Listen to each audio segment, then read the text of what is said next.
Oke, assalamualaikum warahmatullahi wabarakatuh. Baik lagi di Lembatua dan Hilmi Arasya. Ini pagi panas banget. Alhamdulillah ya, dari kemarin hujan ya beberapa hari, hampir 3 harian ya hujan terus. Ini juga tadi pagi masih gerimis. Dan sekarang tiba-tiba panas. Alhamdulillah kita bisa berjemur walaupun yang panas cuma sebelah sini. Ya. Dan karena hujan lah saya jadi nggak bisa ngupload. Kenapa? Yang pertama karena saya nggak bisa ngonten ya, karena hujan gitu kan. Kalau di dalam rumah konten bisa, tapi kan gak enak sama orang di rumah gitu, jadi kan saya bisnya di luar. Kemudian kalau untuk ngupload, saya kan setiap ngupload juga harus keluar ya, keluar kebun ke sebelah sana cari-cari sinyal, karena saya kan pakainya Indosat. Di sini nggak ada Indosat, adanya cuman Telkomsel. Jadi saya harus jalan dulu ke sana, mungkin sekitar 1 kiloan lah ya, cari sinyal. Nanti kalau udah ketemu sinyalnya baru kita upload gitu. Makanya kalau hujan ya kita nggak bisa ngupload, maaf ya. Nah kemudian lanjut, ada pertanyaan seperti ini.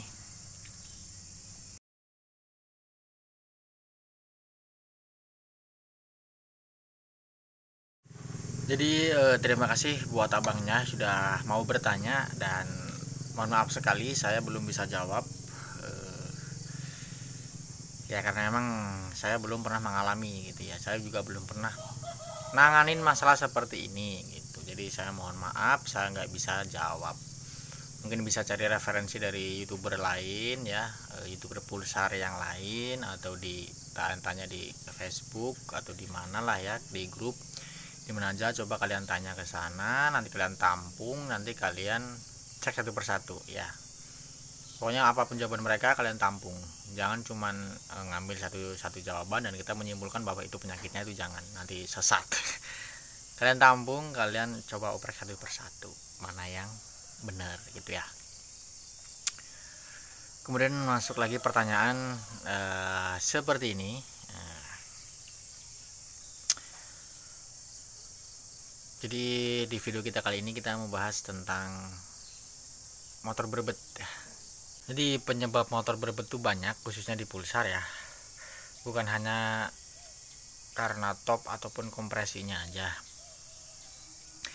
Jadi pentingnya kalian ngoprek motor itu bukan cuman bisa bongkar dan pasang gitu ya.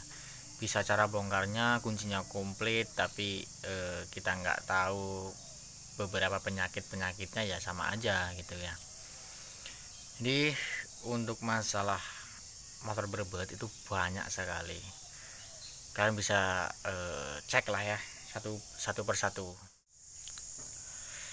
Nah oke, jadi penyebab berbet itu banyak. Salah satunya dari pengapian, sudah jelas ya, pengapian. Jika pengapian tidak pas aja sudah pasti motor berbet.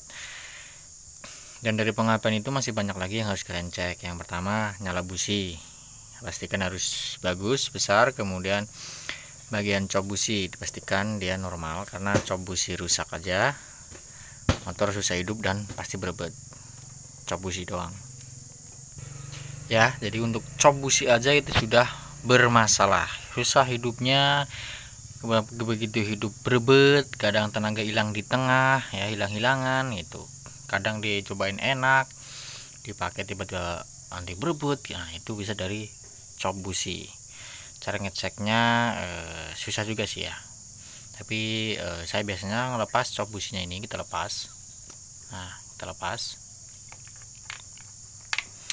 setelah itu tinggal kita langsung kasih kabel, kita tempelin di sini ya. Nah kemudian kita pakai jalan, jadi kita tempelin pokoknya seperti ini lah ya. Kita tempelin pakai kabel atau pakai apa gitu biar dia bisa nempel. Kita pakai jalan selama ya, kita coba 2 hari lah ya, hari pertama sama hari kedua gimana. Kalau penyakit berbet itunya segala macamnya hilang, nah berarti masalah di cop busi ya. Dan untuk cop busi juga ini juga terjadi ketika motor dingin itu susah banget dihidupin ya. Motor dingin susah banget dihidupin, di starter nggak hidup-hidup. Tapi kalau udah panas sekali starter langsung hidup. Nah ini cop busi nih ya, cop busi. Makanya jika pagi-pagi susah dihidupkan ya, atau pada mesin dingin susah dihidupkan, starter hidup di sela-sela tapi kok nggak mau hidup mesinnya gitu, cop businya cabut dulu, kemudian kalian tempelin seperti inilah ya, atau gimana terserah, tempelin dulu, kemudian kalian starter, dia mau hidup nggak. Kalau misalkan dia mau hidup berarti penyakit di sini, sudah waktunya diganti. Nah untuk cop busi ini sering banget kelewat, cuman gara-gara cop busi kita bisa ganti CDI. Nah, makanya harus hati-hati ya. Jadi kita bukan hanya bisa bongkar, kita harus tahu permasalahan-permasalahannya juga gitu. Jangan sampai kita asal bongkar, asal ganti, nggak ada pengapian langsung vonis CDI, vonis ini itu, ya repot, kasihan si konsumen. Seperti itu. Itu untuk pengapian. Kemudian kita lari ke coil. Nah coil, pastikan groundnya terpasang dengan rapi ya. Untuk coil pastikan ground terpasang dengan rapi. Oke, ini ground yang menempel ke rangka, ini namanya ground ya. Di pulsar juga seperti ini sama.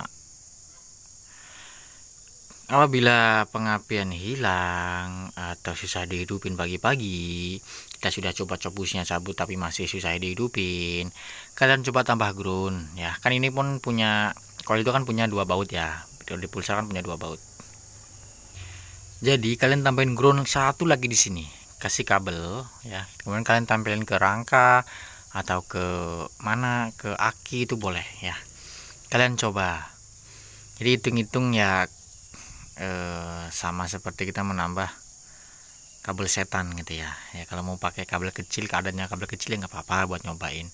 Tapi kalau buat nambah performa kalian bisa pakai kabel-kabel yang gede-gede ya, yang seratnya bagus. Seperti itu.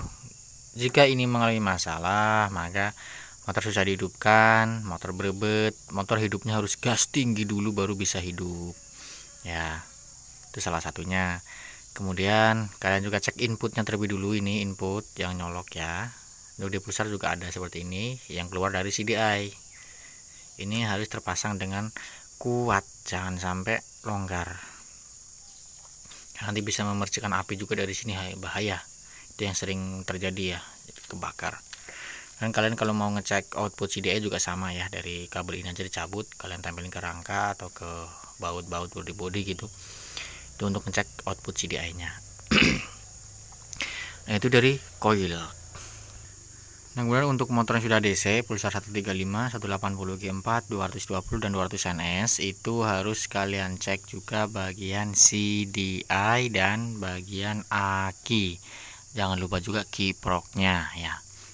Pokoknya jalur pengisian harus kalian cek karena dia mengandalkan 12 volt atau kenormalan dari pengisian.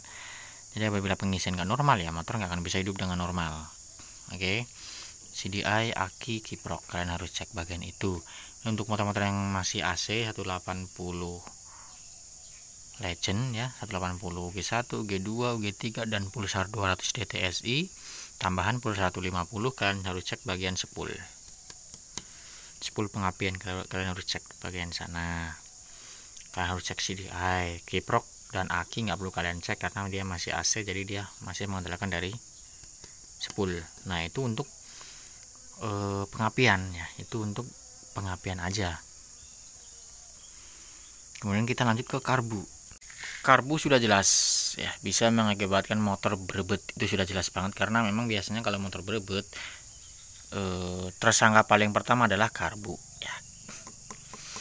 Yang pertama misalkan karbu terlalu irit atau tersumbat kotoran di bagian pilot jet dan main jetnya, otomatis bensin yang masuk lebih sedikit, bisa kita katakan terlalu irit ya. Itu motor susah dihidupin yang pertama. Yang kedua hidupnya kadang berebet ya, kadang di tengah hilang tenaganya gitu suaranya ya, pokoknya seperti itu.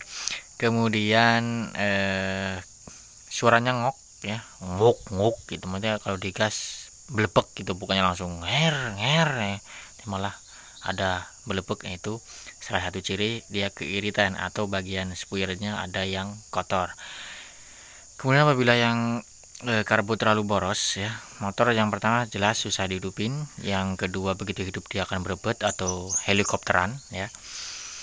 Yang ketiga juga apabila kita sudah terlalu sering starter, kita terlalu sering selah-selah, otomatis dia akan banjir di bagian ruang bakar. Dan itu cara menghidupinya, motor harus digas full ya, digas sampai mentok baru kita starter, dia baru bisa menghidup. Dan itu juga biasanya hidupnya berbed dulu, pokoknya berbed dulu parah banget ya, seperti itu. Kemudian ketika vakum atau skepnya rusak ya, motor bisa hidup langsam, tapi dia nembak-nembak atau bisa dibilang karbu batuk ngeceplek. Nah, itu bagian dari karburator karena rusak bagian sana ya. Kemudian setelah karburator kita lari ke bagian klep. Untuk pulsar ya, semua pulsar setelah standar klep in di setting di 0,05, dan untuk klep X 0,10. ingat ya, jadi biar nggak ada yang nanya lagi, tolong diperhatikan. In 0,05, X 0,10 untuk settingan standarnya. Tapi karena kondisi mesin itu sudah berbeda-beda ya, karena udah umur, kita harus menyesuaikan, nggak harus 0,05 dan 0,10, tapi masih di rentan yang dekat-dekat sama 0,05. Misalkan kita sudah oversize naik 150 atau oversize 100, nah kita bisa setting di yang innya ini di 0,07 atau 0,08, masih toleransi. Dan untuk X nya bisa dinaikin 1 atau 2 gitu aja.